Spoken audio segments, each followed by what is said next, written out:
Ahora ya estamos en la clase número 2. Bien, en esta clase veremos unos sensores que son muy utilizados para hacer algunos proyectos, como lo son el sensor, el LCD, el sensor ultrasónico, el buzzer y el potenciómetro. Bien, comencemos.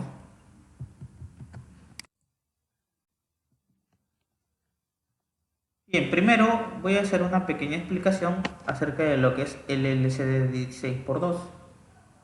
Este dispositivo es un LCD, que significa que es una pantalla de cristal líquido, valga la redundancia. Obviamente este 16x2 tiene que significar algo. ¿Qué significa? Este 2 significa el número de filas, es por esto que dice que cuenta con 2 filas. En el nombre significa, este 16x2 significa, en pocas palabras, el tamaño. El 2 significa las filas, que cuenta con 16 caracteres cada una. Es por esto que se llama 16x2. También hay unos modelos más grandes, como lo es el 20x4 o 20x2. Entonces lo único que varía es en el tamaño. ¿Y para qué se utiliza? Este dispositivo se utiliza para mostrar información, que puede ser un texto, o unos números, letras, ¿no? En general es información alfanumérica, que quiere decir que es texto con números combinados. En la figura se puede apreciar un dispositivo muy importante que se utiliza con este LCD, porque si lo conectamos de manera directa al Arduino vamos a necesitar demasiados pines. Bien, vamos a necesitar en realidad unos 16 pines, como se puede apreciar en la imagen. Pero hay un dispositivo que es un adaptador I2C que me va a permitir simplemente utilizar 4 pines para conectarlo con el Arduino. Y estos pines son el VCC, que generalmente, en todos los casos, podría decirse que significa la alimentación positiva. Es decir, para el LCD 5 voltios, porque este LCD funciona con 5 voltios. El pin número 1, que es el GND, que significa la tierra. Siempre el GND va a significar la tierra. Hay que tener en cuenta este detalle. Luego, unos pines SDA y SCL. ¿Qué significan estos pines? Como había mencionado, este adaptador es I2C. Entonces, estos pines, propiamente dicho, significan los pines de comunicación por el protocolo I2C, el SDA y el SCL.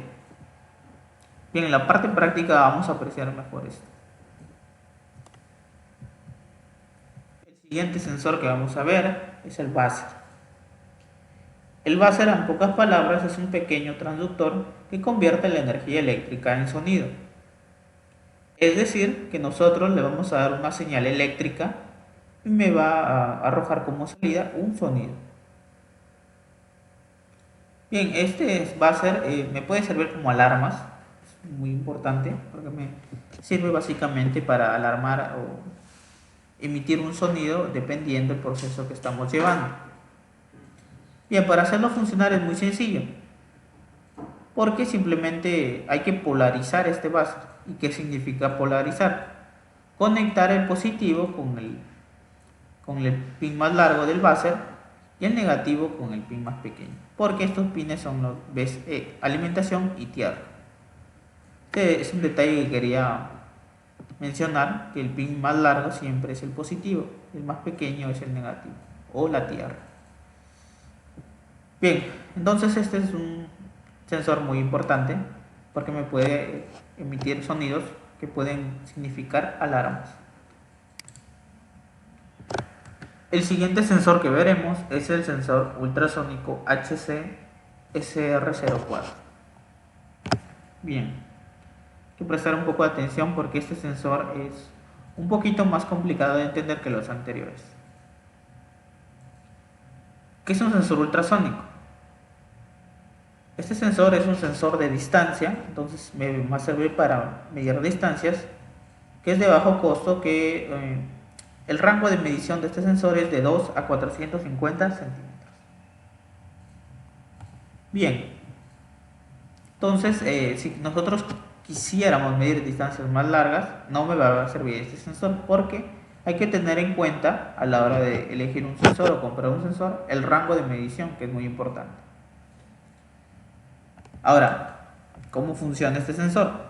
Este sensor básicamente tiene dos transductores, un emisor y un receptor que son del tipo piezoeléctrico. Entonces los que vemos aquí, que son como unas pequeñas circunferencias, son los transductores, el emisor y el receptor de la señal, porque es un sensor ultrasónico.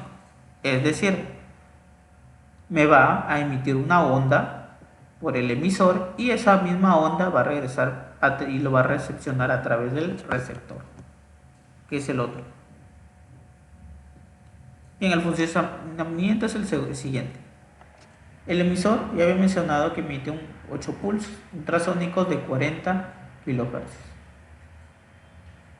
Obviamente que para activar esto se tiene que emitir una orden por el pin TRIG.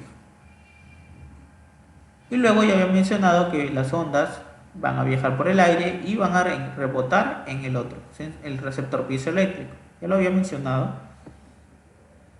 Y este sonido de rebote es detectado por el pin hecho, que cambia a alto de 5 voltios por un tiempo igual al tiempo que demoró la onda desde que fue emitida hasta recepcionada, ¿no?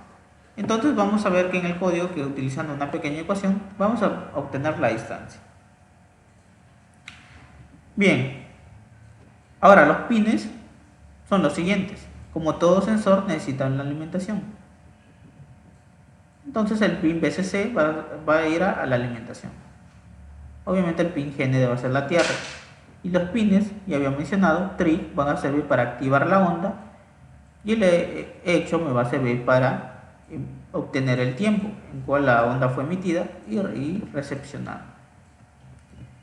Entonces podemos ver que el pin TRIG me va a emitir 10 microsegundos por pulso.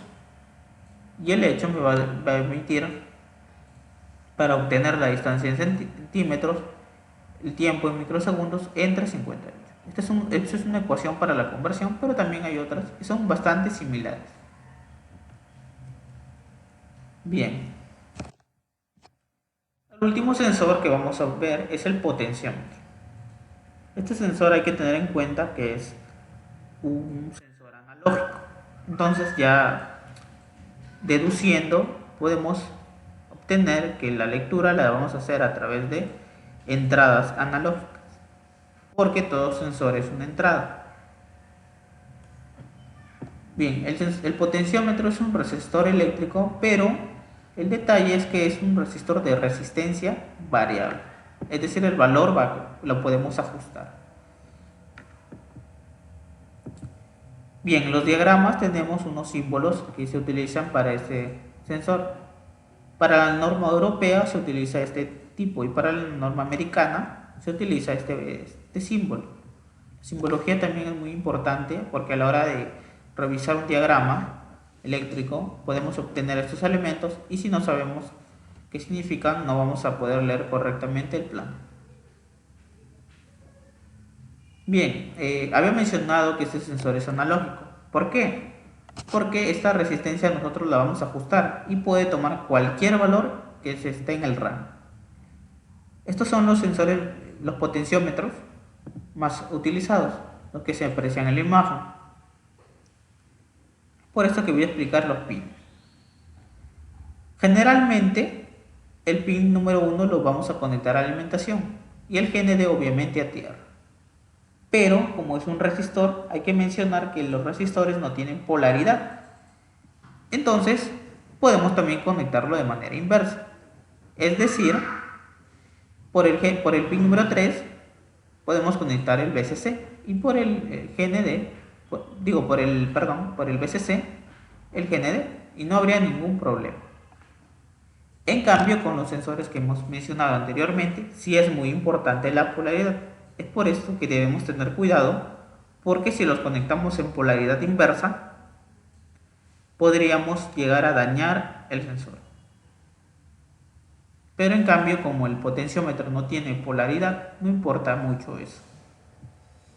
Y obviamente el pin de en medio, el amarillo, el out, es la señal, o sea que a través de este pin vamos a poder obtener el valor de la resistencia.